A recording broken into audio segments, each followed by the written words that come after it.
அப்போ ராமதாஸே கிண்டல் பண்ணுறாரு. பாரத் மாதா கி ஜெயனி வந்தாங்க, யார் வந்தா ஒரு பேர் என்னன்னு அண்ணாமலை பேர் தெரியாத மாதிரி நக்கல் நையாண்டி. எடப்பாடி பழனிசாமி நிலைமை 4வது நாம் தமிழருக்கு கீழே. எந்த அண்ணாமலையை காட்டி உள்ள கொண்டு வந்தாங்களோ அந்த அண்ணாமலையை காட்டி எடப்பாடியை மீண்டும் 3வது தள்ளக்கூடிய அரசியலை பாஜக முன்னெடுக்கும்.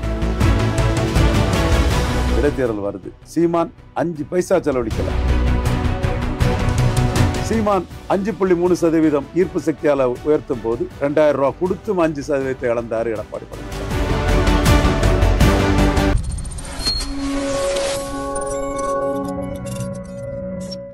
கண்ணாடி வாய்ஸ் நேயர்களுக்கு வணக்கம். இன்று நம்மோடு இருப்பார் அரசியல் அமைச்சர் ரவீந்திரன் துரைசாமி அவர்கள். வணக்கம் சார். வணக்கம் தம்பி. முருகன் மாநாடு எப்படி போச்சு? இது திமுக அதிமுக மற்ற கட்சிகளுக்கு பின்னடைவு பண்ற மாதிரிலாம் சொல்றாங்க, அது நிஜம்தானா? முருகன் மாநாடு அதிமுக பாஜக நட்புக்குள்ள ஒரு சின்ன கொஸ்டினை கிளப்பி விட்டுருக்கு.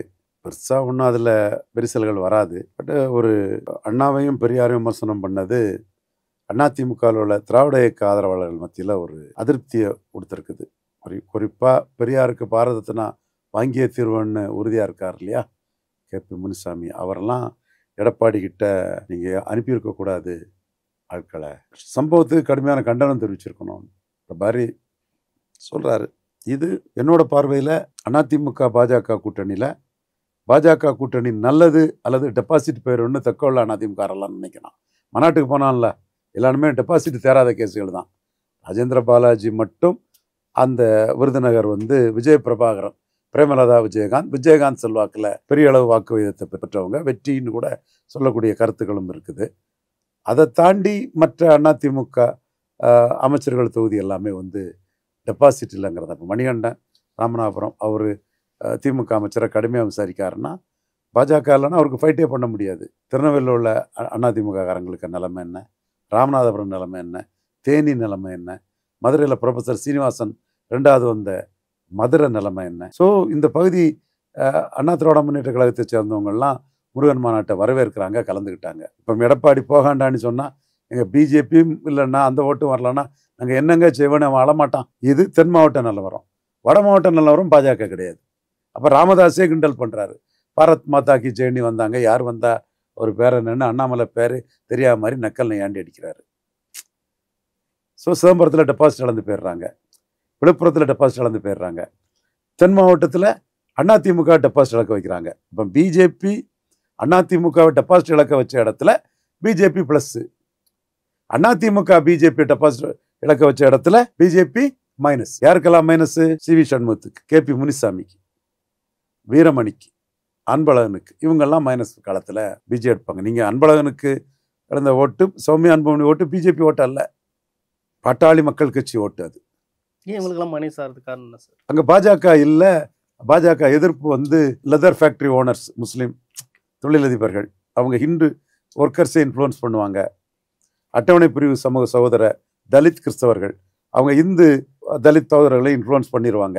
ஸோ இந்த இடத்துக்குள்ள எதிர்ப்பு ஓட்டு, முஸ்லீம் ஓட்டு, தலித் கிறிஸ்டின்ஸ் ஓட்டுன்னு வட தமிழகத்தில் திராவிட இயக்க ஓட்டுன்னு மயமாக இருக்குது. ஆனால் ஆதரவு ஓட்டு வட தமிழகத்தில் என்ன உருவாயிருக்கு? 114 கேண்டிடேட் போட முடியாமல் தமிழிசை அம்மையார் 40 சீட்டு ஐயா பாரிவேந்தருக்கும் 20 சீட்டு ஐயா தேவநாத யாதவனுக்கு கொடுத்த இடம் தானே. அது பிறகு அண்ணாமலை வந்தார். அண்ணாமலை வந்தாலும் மேக்க சிட்டியில் சவுத்தில் அடித்து விளையாடிட்டாரு, அதிமுக உண்டுன்னு பண்ணிட்டாரு வட தமிழகத்தில். ஸோ வட தமிழகத்து அதிமுகவினர் நண்பர் ஜெயக்குமார் நார்த் மெட்ராஸ், அவரும் பாஜக மைனஸ் நினைக்கிறார். CV சண்முகம் ஆதாரமே இருக்குது, அவர் பேசுனதுக்கு வலைவழி ஆதாரம் இருக்குது, பேப்பர் ஆதாரம் இருக்குது. அவர் மோசடித்தனமாக உண்மையை மறைச்சு கம்ப்ளைண்ட் கொடுத்துடலாம், நீதிமன்றத்துக்கு போகலாம். ஆனால் ஆதாரம் இருக்குங்கிறது வெளிப்பட. முஸ்லீம் ஓட்டு வரலன்னு அவர் பேசினார். தென் செங்கோட்டை அண்ணன் முஸ்லீம் ஓட்டு போடலைன்னு அவர் பேசுனது இருக்குது.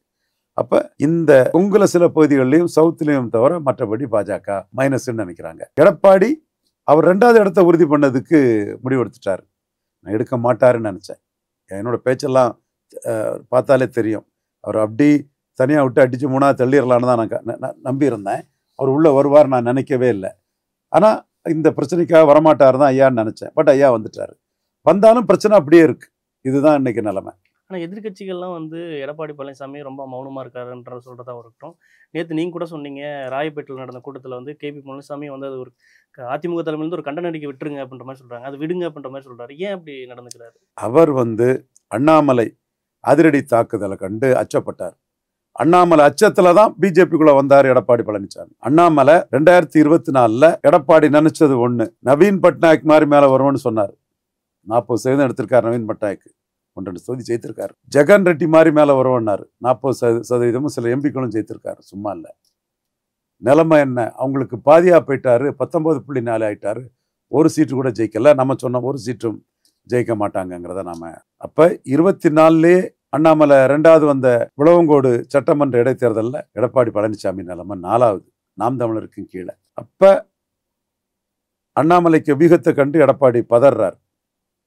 நாமளும் பிஎம்ஓவுக்கு அண்ணாமலை வீகத்தை ஒட்டியே சில கருத்துக்களை முன்வைக்கிறோம். 18 என்டிஏ 18 3வது அணி, நாம் தமிழர் சீமான் 8, 18 8 சேர்ந்தா 26, 26 கூட தேமுதிகவும் சேர்ந்தா 30, எடப்பாடிக்கு பொசிஷன் 20. அப்ப தனக்கு அணி அமையல. சாச்சாத் எஸ்டிபிஐ முபாரக் பாயை தவிர யாருமே எடப்பாடி கூட இல்லை. அந்த சூழ்நிலையை அவர் பிளாஷ்பேக்கில் யோசித்து பார்க்கும்போது தேமுதிக வெளியேறிட்டாங்க. இவரால் ஓட் டிரான்ஸ்ஃபரிங் கெப்பாசிட்டி இல்லை, சீட் கன்வெர்ட்டிங் கெப்பாசிட்டி இல்லை, இவரை வச்சு ஜெயிக்க முடியாதுன்னு தேமுதிக வெளியேறிட்டாங்க. ஒரு ஆப்ஷனை டிஎம்கே ப்ரியாரிட்டியாக வச்சு ஏடிஎம்கே ஆப்ஷனை ப்ளே பண்ண ஆரம்பிச்சிட்டாங்க. புதிய தமிழகம் உள்ஒதுக்கீடு வாரத்தில் அவர் வெளியேறிட்டார். அவரும் கூட்டணியில் இல்லை. கூட்டணியில் இருந்த ஒரே கட்சி எஸ்டிபிஐ முபாரக் பாய். இந்த நிலைமை நீடிச்சா நம்ம பொசிஷன் ரொம்ப கீழே போயிடும். பாஜகவோட கூட்டணி போறதுனால தான் நிலை எஸ்டிபிஐ வெளியேறினதாகவும் எஸ்டிபிஐ அது போனதும் வெளியேறிட்டாங்க. பாஜகவோட கூட்டணி இல்லாத பட்சத்தில் எஸ்டிபிஐ மட்டும்தான் இருந்தாப்புல. எஸ்டிபிஐ பாஜகவோட கூட்டணி ஆனதுமே எஸ்டிபிஐ வந்து திமுக கழக தலைவர் மு.க. ஸ்டாலின் அவர்களை பார்த்துட்டாங்க. அது அவங்க கேடர் பேஸ்ட் உள்ளவங்க, தொண்டர்கள் பலம் கொண்டவங்க. ஒரு திண்டுக்கல் தொகுதியில் நின்று 20% ஓட்டு ரெட்டையில எடுத்து காட்டிட்டாங்க. அவங்க எஸ்டிபிஐ நான் குறைச்சி மதிப்பிடலை. அந்த முஸ்லீம் அமைப்புங்கனால அவங்கள குறைச்சி மதிப்பிடலை. 20% வாக்கு அவங்க எடுத்து காட்டிட்டாங்க, டெபாசிட் வாங்கிட்டாங்க. எஸ்டிபிஐ தவிர வேற யாரும் இல்லைங்கிற ஒரு சூழ்நிலையில் 11.4% அண்ணாமலை ஓட்டு, அண்ணாமலை எடுத்த ஓட்டு. பாஜக வரலாற்றிலே யாரும் 14.4 தமிழ் மண்ணில் எடுக்கல. தமிழிசை 3.7, பொன் ராதாகிருஷ்ணன் 5.5. இப்படி யாருமே இரட்டை இலக்கத்தை தாண்டாத தமிழ் மண்ணில் 11.4 எடுத்த அண்ணாமலை. அவர் கூட கூட்டணி சேர்ந்தாதான் நம்ம 2வது இடத்தை தக்க வைக்க முடியும். வந்துட்டார். இதுதான் உண்மை. இல்லை, திடீர்னு வந்து இந்த எடப்பாடிக்கு மனமாற்றம் நடந்தது காரணம் என்ன? ஆரம்பத்தில் அவர் வெளிப்படையாக சொல்லலை, கூட்டணி இவர் வெளிப்படையாக சொல்லலை, பாஜக சைடு தான் சொல்லிட்டு இருந்தாங்க அப்படின்ற மாதிரி ஆச்சு. ஆனால் இன்னைக்கு வந்து முருகன் மாநாட்டில் கலந்துக்கிட்டு தான் இருக்கட்டும், இல்லை ஒரு பாஜக எதிராக எந்த கருத்து சொல்லாமல் இருக்கட்டும், அது பாசிட்டிவ் அப்ரோச் வந்தது காரணம் என்ன? 11.4% அண்ணாமலை ஓட்டு, அண்ணாமலை சாதிச்ச ஓட்டு, அண்ணாமலை கிட்ட தான் வந்திருக்கிறாரு. அண்ணாமலை தலைவர் ஆயிடுவாருங்கிற பதற்றத்துக்குள்ளதான் பாஜகவுக்குள்ள வந்தாரு. அண்ணாமலை இன்னைக்கு வாங்கிட்டாரு. அண்ணாமலை பெரிய தலைவர் ஆயிடுவாரு. தன் மகன் மிதுன் பழனிசாமிக்கு கூட போட்டியா வந்துடலாம் நாளைக்கு. பழனிசாமி இதுவரை வரல, நம்ம அதை சொல்ல வேண்டிய அவசியம் இல்லை. ஏன்னா சில அரசியல் பேச்சு நடக்க தவிர கட்சிக்குள்ள அவர் வரல. தனக்கு போட்டியா வந்துருவாரு. தன்னை பலகீனப்படுத்திட்டு இருக்கிறாரு, மேலும் பலகீனப்படுத்திடுவாரு. 40% வந்த ஜெயலலிதா ஓட்டுல 7% சீமானுக்கு போயிட்டு, 7% இந்துத்துவ அண்ணாமலைக்கு போயிட்டு, 7% ஸ்டாலினுக்கு போயிட்டு, 19 தான் எடப்பாடிட்ட இருக்கு. மேலும் அண்ணாமலை பலகீனப்படுத்தி பெரிய வளர்ச்சியை சந்திச்சிருவாரு. 40 வயசு கம்மி தானே. அப்போ பெரிய தலைவரா நாளைக்கு அண்ணாமலை உருவாயிருவாரு. அதுக்கு நாம இடம் கொடுக்க கூடாதுன்னு தான் அவரு முளையிலே கிள்ளி எரிஞ்சிரும்னு நினைச்சாரு. அது பெருசா வளர்ந்துட்டு, வளர்ந்ததும் அந்த யாரோட தோட்டத்துல வளர்ந்ததோ அந்த தோட்டத்து சொந்தக்காரர்கள்ட்ட ஒரு டீலை போட்டு, நான் உங்க கூட கூட்டணிக்கு வரணும்னா அண்ணாமலையை மாத்தினு மாத்திட்டார்.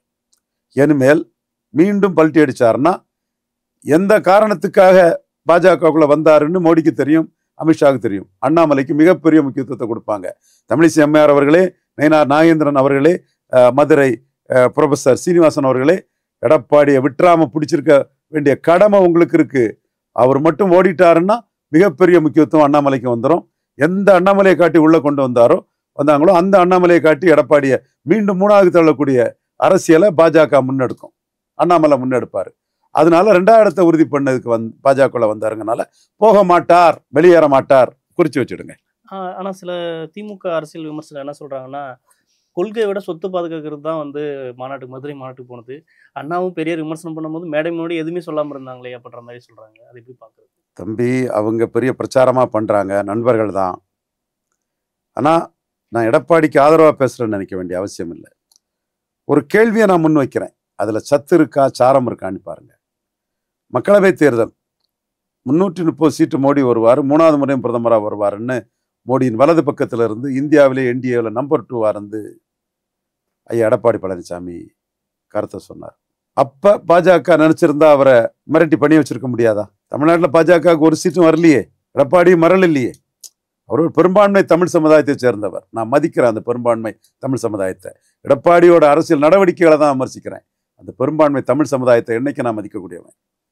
இந்து சமுதாயத்தை, தேசபக்தியும் தெய்வபக்தியும் கொண்ட நேஷனல் மைண்டட் கம்யூனிட்டியை நான் மதிக்கிறேன். அந்த பெரும்பான்மை சமுதாயத்தை சேர்ந்தவருங்கிற அடிப்படையில் எந்த மத்திய அரசையும் துணிவா எதிர்க்கக்கூடியவர் தான் எடப்பாடி பழனிசாமி. அதனால 2024 அவர் தெளிவாகவே தனிச்சு நின்னார். இப்போ 26 கூட்டணிக்கு வந்திருக்காருன்னா முபாரக்கை தவிர யாரும் இல்லை. அண்ணாமலைக்கு எடுத்த 11.4 அண்ணாமலைக்கு அதிரடி அரசியலும் தன்னை 3வது தள்ளிருமோங்கிற அடிப்படையில் பார்க்குறாங்க.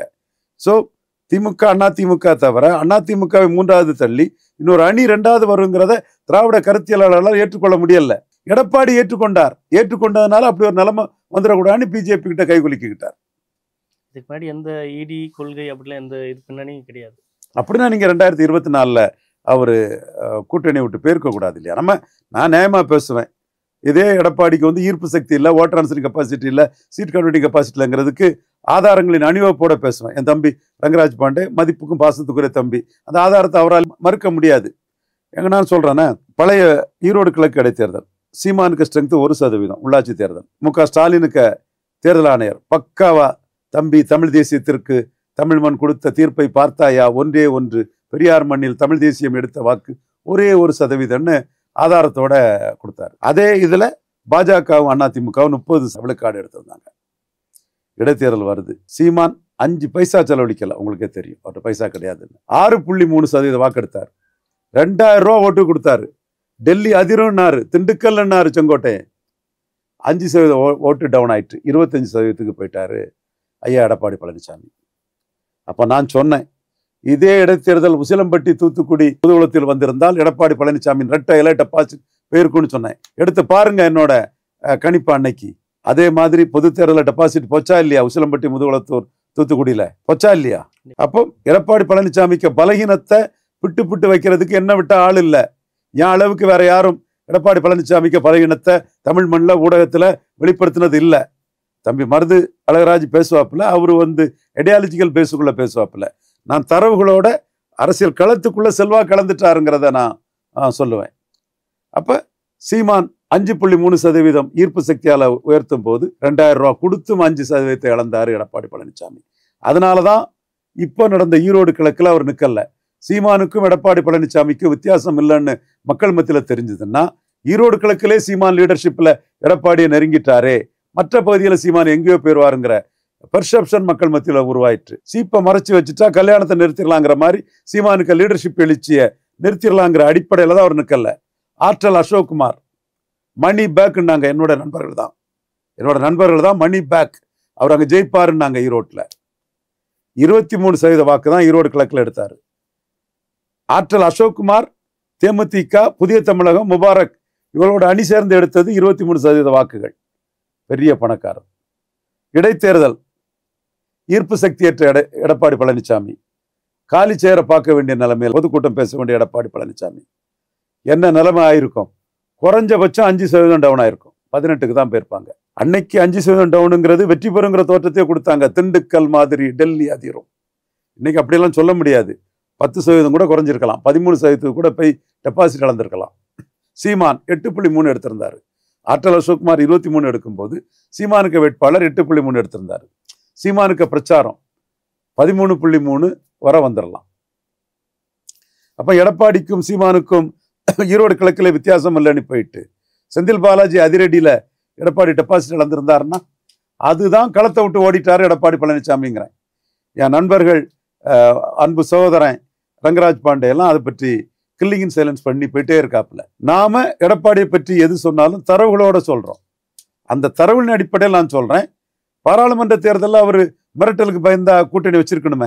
அவர் செல்வாக்கு இழந்து விட்டார். முபாரக்கு தவிர கூட்டணிக்கு ஆள் இல்லை. சோ அண்ணாமலையின் அதிரடி அரசியலுக்கு பயந்து, அண்ணாமலை 3வது தள்ளி பயந்து, அரசியல் ரீதியாக அண்ணாமலையின் அரசியல் நகர்வுக்கும் அண்ணாமலை எடுத்த வாக்குகளுக்கும் மதிப்பு கொடுத்து பாஜக அணிக்குள்ள வந்திருக்கிறார். இதுதான் 100க்கு 100 உண்மை. ஒரு பெரும்பான்மை தமிழ் சமுதாயத்தை சேர்ந்த ஐயா எடப்பாடி பழனிசாமி மத்திய அரசு மிரட்டலுக்கு பணிய மாட்டார்னு அன்னைக்கும் சொன்னேன், இன்னைக்கும் சொல்றேன் ஐயாவை. இதுலதான் எனக்கு மதிப்பு மரியாதையும். இவன் யாரையும் டீஸ் பண்ணி பொய்யா சொல்ல மாட்டான், எதை சொன்னாலும் தரவுகள் இருக்குங்கிறது தான் என்னோட பேச்சுக்கு மதிப்பு இந்த மண்ணில் இருக்குது. நாளைக்கு ப்ரெடிக்ட் பண்றது எப்படியும் பண்ணலாம். மீண்டும் தம்பியை சொல்லிடுவோம், தம்பி தங்கராஜ் பாண்டே ஒன்று சொல்லலாம், அண்ணன் ரவீந்திர சாமி இன்னொன்று சொல்லலாம். நடந்த விஷயத்தை யாரும் தெட்டி திருச்சி மறிச்சு பேச முடியாது. அப்போ 24 அவர் அச்சப்படலைங்கிறதான் உண்மை. ஆனா 24 சீமானுக்கு கீழே விளவங்கோட்டில் போயிட்டாருங்கிறது உண்மை. லீடர்ஷிப்ல சீமானுக்கு வாக்கு சதவீதம் ஜெயலலிதா உயிரோடு இருக்கும்போது நோட்டா கீழே போன சீமான் 3ஆவது இடத்துக்கு வரும்போது இவர் 4ஆவது இடத்துக்கு போறாரு. புதுச்சேரி மண், மக்கள் தலைவர் எம்ஜிஆர் முதல் ஆட்சி அமைச்ச மண், அங்க சீமான் 3ஆவது போறாரு, எடப்பாடி 4ஆவது போறாரு. கன்னியாகுமரி சீமான் 3ஆவது, எடப்பாடி 4ஆவது. திருநெல்வேலி சீமான் எடப்பாடி ஈக்குவல் ஓட்டு.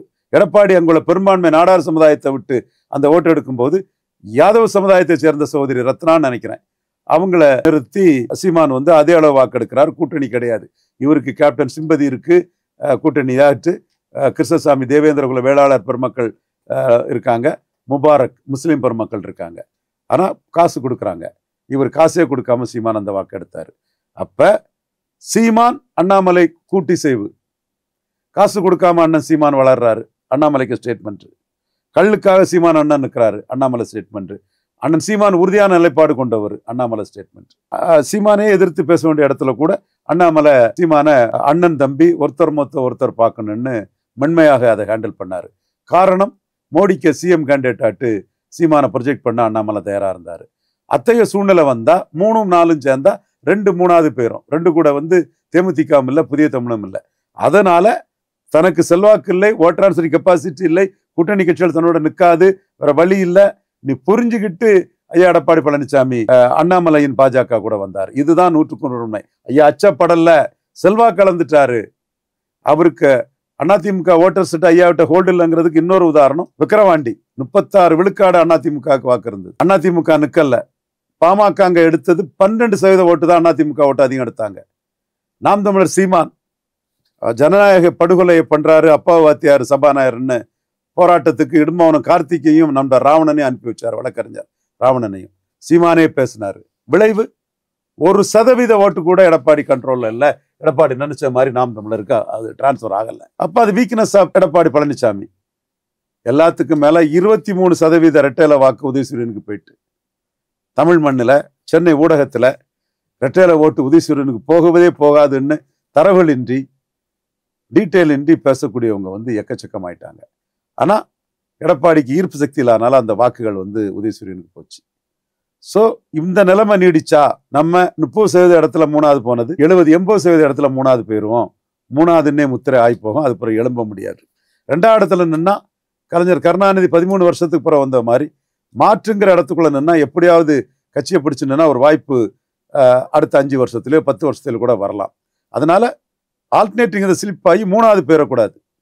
நல்லாவே தெரியும், ஆட்சி அதிகாரத்தில் இருக்கும் போதே திண்டுக்கல்ல 3ஆவது தான் போயிருவோங்கிற அச்சம் வரவும், தான் வராவிட்டாலும் பச்சை தமிழன் காமராஜ் வரணும்னு கலைஞரே பேசினாரு, முதலமைச்சரே பேசினாரு. அப்போ எதிர்கட்சியா அதிகாரத்தில் இல்லாம 3ஆவது போனாருன்னா முடிஞ்சு போச்சு இல்ல. அப்போ 2ஆவது இடத்தை தக்க வைக்கிறதுக்கு பாஜகவை கையில் எடுத்திருக்காரு. ஸோ அவர் பாஜக விட்டு போவார் நான் நினைக்கல. அதே சமயம் மதிமுக கட்சியிலிருந்து திமுக நிறைய பேர் ஜாயின் பண்றதாகவும் சொல்றாங்க. அதே சமயம் கூட்டணி ஓடுறதுக்கான வாய்ப்புகள் இருக்கு அப்படின்ற மாதிரிலாம் இப்போ ஒரு பேசு பொருளா இருக்கு. அதை எப்படி பாக்குறீங்க? ஒரு வேளையில அவங்க அதிமுகவில் சேர இருந்ததை தடுத்து திமுகவில் சேர்ந்திருக்கலாம். இது ஒரு வித்தியாசமான நிகழ்வாக தான் தமிழக முதல்வர் நிகழ்வை பார்க்குறேன். கொஞ்சம் வெயிட்டான ஒரு கேண்டிடேட்டை தான் சேர்த்திருக்காரு. மதிமுக சைடில் பெரிய ரியாக்ஷன் இல்லை. இதனால கூட்டணி உடஞ்சிரும்னு நான் கருதல. ஆனால் ஒரு கசப்பு வைகோக்கும் துறை வைகோக்கும் இந்த நிகழ்வில் இருக்கிறதுக்கான சாத்தியக்கூறுகள் இருக்கு. ஏன் அப்படி மாறதுக்கான கட்சிக்குள்ள ஆல்ரெடி பார்த்தீங்கன்னா முன்னாடியே கட்சியில் நிறைய முரண்பாடு இருந்துச்சு, உட்கட்சி பூசல் இருந்துச்சு, அதிலிருந்து விலகி திமுக சேர்றாங்களா? இப்படி பார்க்கறது? அந்த முரண் நடக்கும் போதே அதை தனக்கு சாதகமாக பயன்படுத்த ஸ்டாலின் விரும்பல. ஆனால் இப்போ ஸ்டாலின் இதை சேர்க்கிறாருன்னா எனக்கு அதோட கணக்கு புரியல. என்னோட கணக்காக என்ன பார்க்குறேன்னா அதிமுகவில் சேர்றதை தடுக்கிறதுக்கு திமுகவில் சேர்த்திருப்பாங்கன்னு தான் நான் என்னோட கணக்காக பார்க்குறேன். அதில் பல்வேறு அரசியல் சார்ந்த தகவல் பரிந்து மட்டும் இருக்கிற சந்திப்பு. நன்றி. நன்றி.